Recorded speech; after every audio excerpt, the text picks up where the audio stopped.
बिस्मिल्लाहिर्रहमानिर्रहीम। अस्सलाम वालेकुम ऑल। सोलर पावर सिस्टम बुनियादी तौर पर 3 तरह के होते हैं। पहला ऑन ग्रिड सिस्टम, दूसरा ऑफ ग्रिड सिस्टम और तीसरा हाइब्रिड सिस्टम। जब आपका सोलर पावर सिस्टम ग्रिड से कनेक्ट होता है तो ये सबसे पहले सोलर पावर की मदद से बिजली की फराहमी को मुमकिन बनाता है, मगर जब लोड सोलर सिस्टम के पावर से ज्यादा हो जाता है तो ये ग्रिड से भी पावर लेता है। आमतौर पर on grid solar power systems net metering की सहूलत के साथ होते हैं, जिनकी मदद से इजाफी बिजली ग्रिड को एक्सपोर्ट की जाती है। On grid solar power system आमतौर पर कमर्शियल और इंडस्ट्रियल सिस्टम्स के लिए इस्तेमाल किए जाते हैं। दूसरे नंबर पर of grid solar power system होते हैं। इस सिस्टम का ताल्लुक ग्रिड से बिल्कुल नहीं होता और इसमें बैटरी बैकअप सिस्टम लगा होता है, जिसकी मदद से रात के वक्त भी बिजली की फराहमी जारी रहती है। तीसरे नंबर पर हाइब्रिड सोलर पावर सिस्टम होते हैं। ये सिस्टम आमतौर पर घरों के लिए इस्तेमाल किया जाता है, जिसमें न सिर्फ बैटरी बैकअप सिस्टम होता है बल्कि इजाफी बिजली पैदा करने की सूरत में नेट मीटरिंग की सहूलत भी हासिल की जा सकती है। अब हम आपको बताते हैं कि इस वीडियो को बनाने का मकसद क्या है। इस वीडियो को बनाने का मकसद ये है कि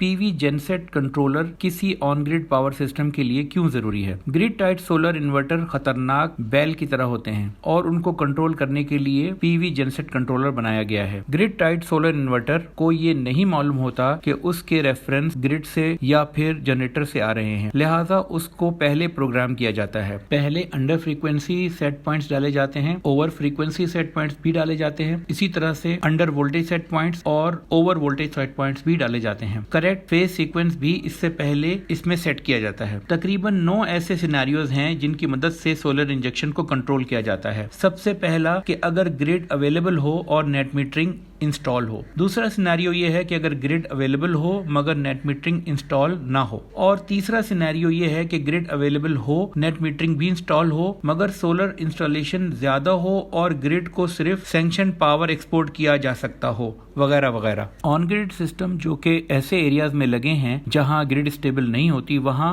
पीवी जेनसेट कंट्रोलर की मदद से आपका on grid solar system power supply फराहम करता रहता है, जबकि दूसरी तरफ आपके जनरेटर पर मुकम्मल लोड नहीं आता। इससे फ्यूल सेविंग भी होती है और सिस्टम शटडाउन भी नहीं होता। हाल ही में हमने अपने एक कराची के क्लाइंट जिनके पास 100 किलोवाट ऑन ग्रिड सिस्टम लगा हुआ है, PV genset controller system install किया है। ये हमारे लिए बड़ी फख्र की बात है कि इस सिस्टम को पाकिस्तान में एनर्जी पीके ने बनाया है और ये सिस्टम किसी भी तरह से एक आलमी मयार का सिस्टम है, जो कि न सिर्फ पाकिस्तान में बल्कि पाकिस्तान के बाहर भी कई ममालिक में जेर इस्तेमाल है। आमतौर पर यह समझा जाता है कि ग्रिड जाने की सूरत में जनरेटर वही 3 phase references on grid inverter को भेजता है, जिससे ये सिस्टम काम करना शुरू कर देता है। इस सूरत में ये समझा जाता है कि इलेक्ट्रिकल सिंक्रोनाइजेशन हो गई है और ऑन ग्रिड सिस्टम अपनी सोलर इंजेक्शन कर देगा, मगर ऐसा नहीं है। एक्चुअली हमें प्रोडक्टिव सिंक्रोनाइजेशन या सेफ सिंक्रोनाइजेशन की जरूरत होती है और इसीलिए आपको ऐसा कंट्रोलर चाहिए जिसको पीवी जेनसेट कंट्रोलर कहा जाता है। ये कंट्रोलर सोलर इन्वर्टर को ये बताता है कि